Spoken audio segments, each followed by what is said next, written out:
Dans une de mes précédentes vidéos, je te parlais du Miracle Spinoza, un livre de Frédéric Lenoir justement sur le philosophe Spinoza, et ça m'avait énormément touché. J'avais beaucoup apprécié cette expérience de lecture. Et là, j'ai commandé le nouveau livre de Frédéric Lenoir, donc je peux pas te le montrer parce que je l'ai commandé au format Kindle parce que voilà, c'était la crise. Je suis au Maroc, c'est un peu difficile des fois d'avoir les livres récents. Donc j'ai trouvé cette facilité de commander certains livres au format Kindle et de les lire directement sur l'ordinateur, même si je préfère mille fois lire un livre papier, mais des fois on n'a pas toujours le choix. Et je trouvais son thème très intéressant. Donc là, le tout nouveau livre de Frédéric Lenoir, c'est Vivre dans un monde imprévisible.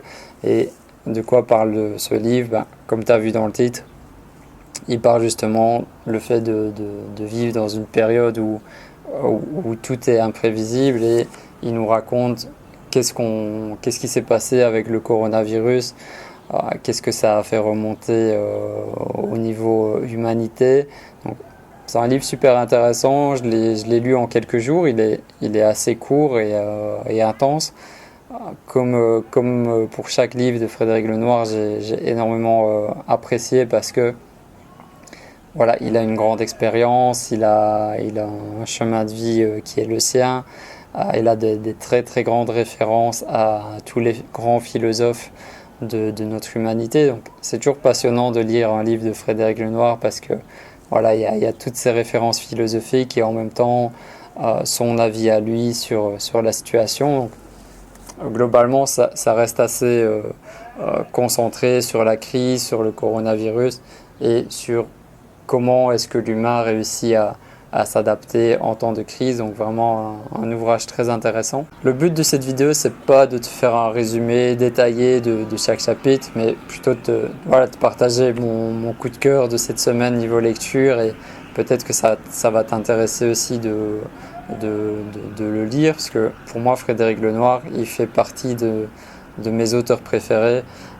Comme Bernard Werber par exemple. Voilà, j'adore lire ses livres, et dès qu'il sort un nouveau livre, je suis un des premiers acheteurs. Dans les premiers chapitres, il nous parle justement de ce besoin de sécurité. Je ne sais pas si tu connais la pyramide de Maslow, c'est-à-dire que un des premiers besoins fondamentaux des humains, c'est le besoin de sécurité, c'est les besoins physiologiques, c'est le fait d'avoir un toit sous ta tête, d'avoir de quoi manger, d'avoir de l'argent. Donc à partir du moment où ces besoins-là, qui sont vraiment des besoins hyper basiques, ne sont pas remplis, c'est très très très difficile de se poser des questions philosophiques, spirituelles ou existentielles, parce que tu es le nez face à tes difficultés, à tes problèmes de survie, et tu n'arrives pas à penser à autre chose.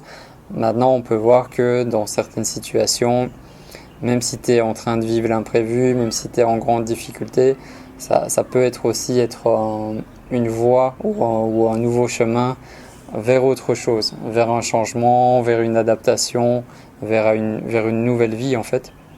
Et c'est clairement ce que je suis en train de vivre en ce moment, et je pense qu'on est nombreux à avoir été touchés par ça. Donc il nous parle aussi de résilience. J'ai beaucoup aimé ce passage-là parce que j'entendais souvent parler du mot résilience, de plus en plus on le voit énormément, et je savais pas forcément ce qu'il voulait dire. Donc là j'ai appris à mieux comprendre le mot résilience. Il nous parle de l'adaptation, du fait de cultiver les plaisirs du quotidien, de cultiver les émotions positives, même si voilà, l'humain il a plutôt tendance à rester concentré sur le négatif, c'est un peu naturel. Là, c'est à nous à développer les émotions positives, c'est à nous à développer le côté positif. C'est une pratique. Évidemment, il nous parle aussi de la période de confinement qu'on a vécue, et ce moment précieux où on a pu ralentir. Et là, je sais que énormément d'introvertis, on a apprécié ce moment dans nos vies parce que pour une fois, voilà, le monde était au ralenti, la société était au ralenti, et quand tu es introverti, tu aimes justement te retrouver chez toi, te retrouver dans ton cocon, et là, pour une fois, le monde qui est toujours en mouvement, qui est toujours à 10 000 à l'heure, il ralentissait un petit peu et ça nous a fait un grand bien. Donc il parle aussi de ce passage-là, du fait de cultiver les liens avec nos familles, avec nos amis proches, de donner du sens à sa vie. C'est ce que je te partage tout le temps aussi dans les vidéos. D'arriver à atteindre une certaine liberté, de devenir libre, et aussi finalement que tout ce qui tourne autour de cette crise du coronavirus, ça nous permet aussi d'apprivoiser la mort, parce que on a un lien avec la mort qui parfois est un peu bizarre, un peu caché, comme si la mort devait être niée ou n'existait pas vraiment, alors que la mort fait intégralement partie de la vie. Il n'y a pas de vie sans la mort. Je l'ai vécu aussi pendant ce confinement où mon chien malheureusement est décédé. Ça m'a fait beaucoup souffrir et ça m'a rappelé à nouveau la réalité que voilà, la mort fait partie de la vie et on peut partir à chaque instant. Donc autant se rappeler ça et vivre le plus intensément possible chaque journée. Donc voilà, je te disais, hein, je ne veux pas rentrer dans les détails, c'est juste une petite présentation pour t'inviter à lire ce livre, pour te partager mon coup de cœur. Donc je vais te mettre le lien dans la description. Je salue Frédéric si jamais il voit cette vidéo. On s'était déjà rencontrés une fois à Casablanca et j'espère qu'on pourra se revoir un jour pour échanger. Donc si je fais cette vidéo cette semaine aussi, c'est parce que, comme tu l'as vu, j'ai sorti une nouvelle formation Vivre Introverti, une formation un peu particulière vu que c'est une formation pour surmonter l'imprévu.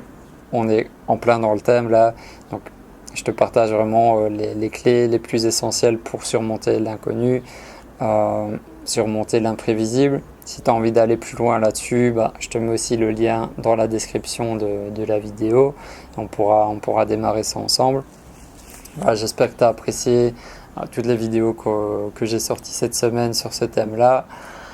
Passe un très bon week-end, prends soin de toi, partage l'amour autour de toi et dis-moi dans les commentaires c'est quoi ton livre du moment, c'est quoi ta lecture du moment, c'est quoi le dernier livre qui t'a impacté.